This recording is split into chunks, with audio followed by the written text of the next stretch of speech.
Three phase alternators के लिए समांतर संचालन और सिंक्रोनाइजेशन। सभी को नमस्कार। आज हम तीन फेस अल्टरनेट के समांतर संचालन और सिंक्रोनाइजेशन के लिए इलेक्ट्रीशियन प्रैक्टिकल सेशंस की प्रक्रिया को देखेंगे। उद्देश्य, इस अभ्यास के अंत तक आप सक्षम हो जाएंगे दो थ्री फेस अल्टरनेटर्स की नेम प्लेट विवरण को पढ़ने और समझने में, डार्क लैंप विधि से थ्री फेस अल्टरनेटर्स को सिंक्रोनाइज करने और इसकी जांच करने में, डार्क और ब्राइट लैंप विधि से थ्री फेस अल्टरनेटर्स को सिंक्रोनाइज करने और इसकी जांच करने में, सिंक्रोस्कोप विधि से दो थ्री फेस अल्टरनेटर्स को सिंक्रोनाइज करें और इसकी जांच करने में। Tools instrument. ट्रेनी के लिए tool kit 1 number, MI volt meter 0 से 500 volt 2 number, frequency meter 45, 50, 55 hertz 1 number, phase sequence indicator 1 number, synchroscope 1 number. Equipments मशीनें। Three phase alternators 5 kilo volt ampere 500 volt 50 hertz को प्राइम मूवर के साथ couple किया गया है। समायोजना speed control. Rheostat 150 ohms 1 ampere 1 number. सामग्री: TPIC switch 16 ampere 500 volt, ICDP 16 ampere 250 volt 1 number, ICTP 16 ampere 500 volt 2 number, 100 watt 250 volt lamp 6 number. Connecting wires आवश्यकतानुसार। Alternate की प्लेट विवरणों को पढ़ें और समझें। थ्री फेस अल्टरनेट के नेम प्लेट विवरण को पढ़ें और समझें। टेबल 1 में अल्टरनेट के विवरणों को नोट करें। नेम प्लेट विवरण।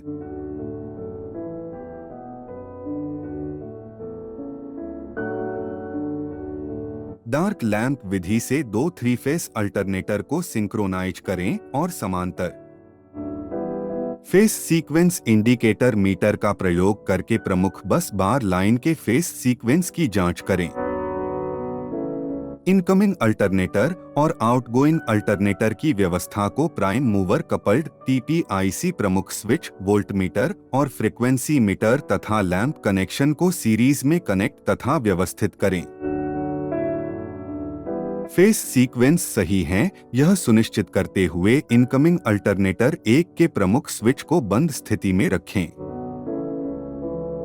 इनकमिंग अल्टरनेटर 2 के प्रमुख स्विच को खुली स्थिति में रखें।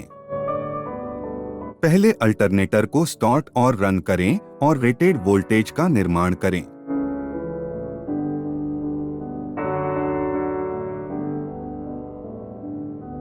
फेसों के बीच लाइन वोल्टेज की माप करें। इसके बाद अल्टरनेटर 1 की फ्रीक्वेंसी की माप करें और टेबल 2 में वोल्टमीटर और फ्रीक्वेंसी मीटर की रीडिंग्स को नोट करें।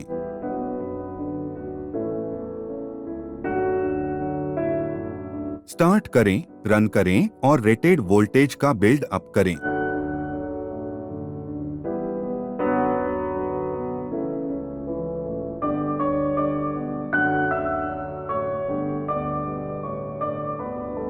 अल्टरनेटर 2 में लाइन वोल्टेज की माप करें और टेबल 3 में रीडिंग्स नोट करें।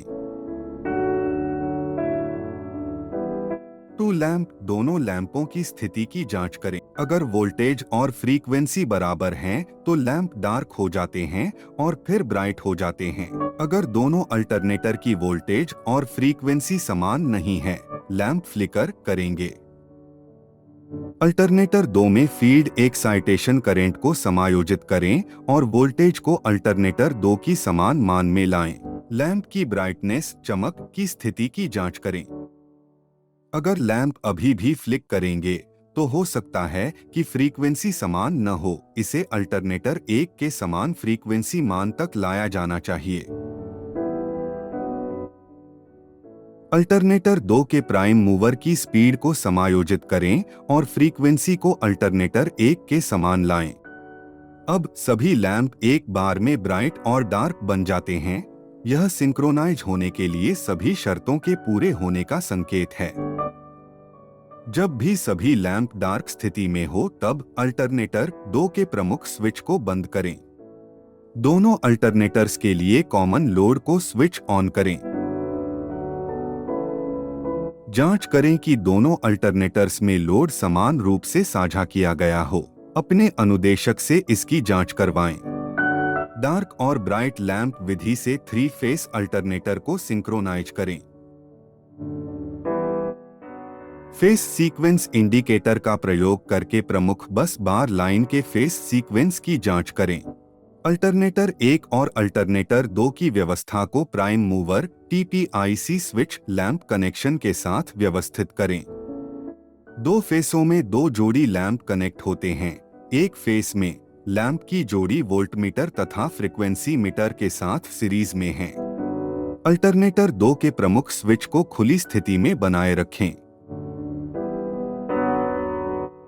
पहले अल्टरनेटर को स्टार्ट और रन करें और रेटेड वोल्टेज का निर्माण करें।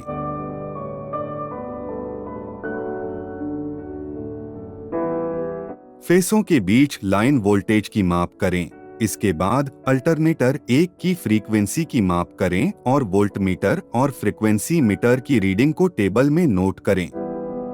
टेबल 4 और टेबल 5 में रीडिंग्स नोट करें।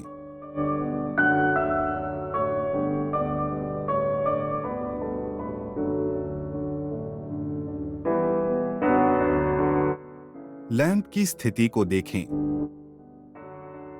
अगर वोल्टेज और फ्रीक्वेंसी दोनों बराबर हैं, तो एक जोड़ी लैंप डार्क होगा और अन्य 2 जोड़ी ब्राइट होंगे। अगर दोनों अल्टरनेटर्स के वोल्टेज और फ्रीक्वेंसी बराबर नहीं हैं, तो लैंप एक समान स्थिर प्रकाश न देते हुए फ्लिकर करेगा।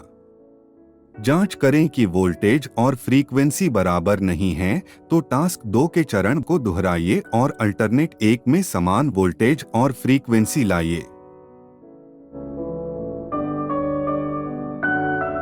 अगर सभी कंडीशन पूरी हो गई हैं, तो सभी लैंप फ्लिकर नहीं करेंगे और एक जोड़ी लैंप डार्क होगा तथा अन्य 2 जोड़ी लैंप एक साथ ब्राइट होगा।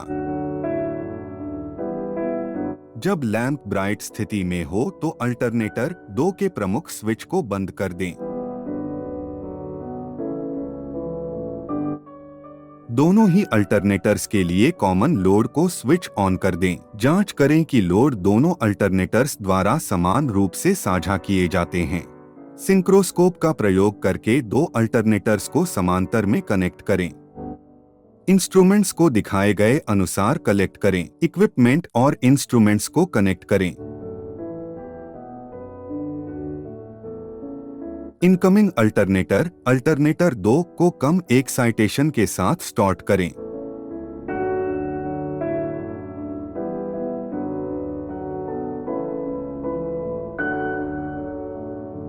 बस बार स्विच S1 को बंद करें। बस बार वोल्टेज V1 और इनकमिंग वोल्टेज V2 को देखें।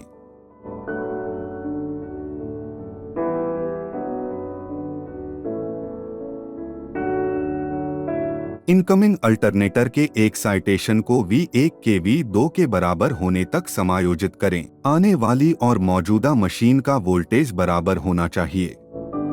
सिंक्रोस्कोप के पॉइंटर की जांच करें। अल्टरनेटर की स्पीड को समायोजित करें।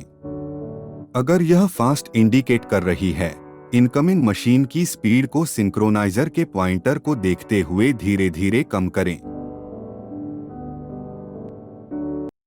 अल्टरनेटर की स्पीड को सिंक्रोस्कोप के पॉइंटर के न्यूनतम दोलन तक समायोजित करें। सिंक्रोनाइजर स्विच S2 को 0 पर और सिंक्रोनाइजिंग पॉइंटर की स्थिर स्थिति में बंद करें। रिकैप। अब आपने सीख लिया है कैसे 2 3 फेस अल्टरनेटर की नेम प्लेट विवरण को पढ़ने और समझने में, डार्क लैंप विधि से 3 फेस अल्टरनेटर को सिंक्रोनाइज और इसकी जांच करने में, डार्क और ब्राइट लैंप विधि से 3 फेस अल्टरनेटर को सिंक्रोनाइज करें और इसकी जांच करने में, सिंक्रोस्कोप विधि से 3 फेस अल्टरनेटर को सिंक्रोनाइज करें और इसकी जांच करने में। आशा है कि आपको ये टेक्निकल प्रक्रिया स्पष्ट रूप से समझ आ गई होगी। धन्यवाद।